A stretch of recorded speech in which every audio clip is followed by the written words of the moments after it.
2 வருஷமா அங்கிளுக்கு ஒரு ஃபோன் கூட பண்ணாத கீதா அந்த பொக்கே அமிச்சாளா? அத நீ தானே கொண்டு கொடுத்த. சிவா, 1 மினிட். என்ன? என் மேரேஜ் இன்விடேஷன். நீ என் கல்யாணத்துக்கு வரணும். ஒரு இன்விடேஷனை வேஸ்ட் பண்ணாத. நான் வரமாட்டேன். ஏன்? நீ காதலிக்கலன்னு சொன்னப்போ அது உன் விருப்பம்னு சொன்ன எனக்கு நீ இன்னொருத்தனுக்கு சொந்தமாகறத பார்க்குற மனசு இல்லை. சென்டிமெண்டா? நீ ரொம்ப புத்திசாலி சிவா. நான் உன்னை காதலிக்கலன்னு தெரிஞ்ச உடனே என் மேல இருக்கிற கோவத்துல ஒரு பொண்ணை கிண்டல் பண்ணான்னு ஒருத்தனை அடிச்ச. கல்யாணத்துக்கு கூப்பிட்டா மனசு இல்லைங்கிற. என்ன இம்ப்ரெஸ் பண்றதுக்காக மேஜர் அங்கிள சந்தோஷப்படுத்தத பொக்கே தர. அப்புறம் இதெல்லாம் என்ன உன்னை அட்ராக்ட் பண்றதுக்காக செய்யறேங்கிறியா? பின்ன இல்லையா? இதை பாரு, என்ன செஞ்சாலும் உன்ன மாதிரி பொண்ணுங்களுக்கெல்லாம் காதல்னா என்னன்னே தெரியாதுன்னு எனக்கு தெரியும். 4 பேர் அடிச்சாதான் லவ் கிடைக்கும்னா Mike Tyson, Bruce Lee, Jackie Chan இவங்களை தவிர வேற யாருக்கும் கல்யாணமே நடந்திருக்காது. இந்த வயசானவங்களுக்கு பூ தர்றது, கண்ணு தெரியாதவங்களுக்கு ரோட்டை கிராஸ் பண்ண ஹெல்ப் பண்ணுறது, இதனால பொண்ணுங்க ஐ லவ் யூன்னு சொல்லுவாங்கன்னா சோஷியல் சர்வீஸ் பண்ணுறவங்களுக்கும் பூ கடைக்காரனையும் தவிர வேற யாருக்கும் பொண்டாட்டியே இருக்க மாட்டாங்க.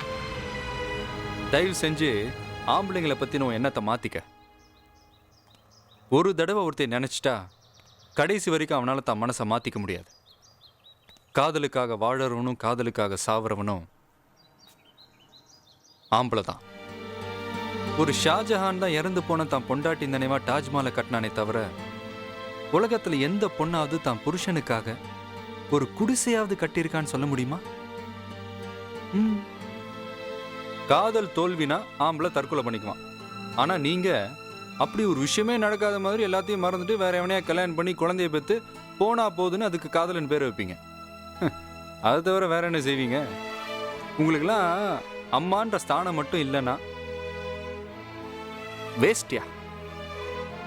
எது உண்மை எது பொய்ன்னு தெரிஞ்சுக்க முடியாம 50 காசுக்கு சுண்டல் வாங்கி கொடுத்து 5 ரூபாய்க்கு கோன் ஐஸ்கிரீம் வாங்கி கொடுத்து அம்மாவா ஆக்கிட்டு போற அயோக்கிய பசங்களை நம்புவீங்க. சின்சியரா லவ் பண்ணா அவ்வளோதான் அம்போன்னு விட்டு போயிடுவீங்க. கேட்டால் கல்யாணத்துக்கு முன்னாடி காதலிக்க மாட்டேன், கல்யாணத்துக்கு அப்புறம் தான் காதலிப்பேன்னு லவ்வுக்கு ஒரு புது விளக்கம் வேற சொல்கிறேன். காதல் படிக்கிறதுன்னு சொன்னால் கல்யாணம் பரீட்சை எழுதுகிற மாதிரி. உனக்கு படிக்கிறதுலேயே நம்பிக்கை இல்லாதப்போ பரீட்சை எப்படி எழுதுற? வரப்போகிறவனை ஏமாத்தாமல் கடைசி வரைக்கும் குடும்பம் நடத்துவானான்னு நல்லா யோசிச்சு முடிவெடு. இல்லைன்னா எதிர்காலத்தில் நீ அழறதுக்கு கண்ணீர் இருக்கும், ஆனால் அதை துடைக்க கை இருக்காது.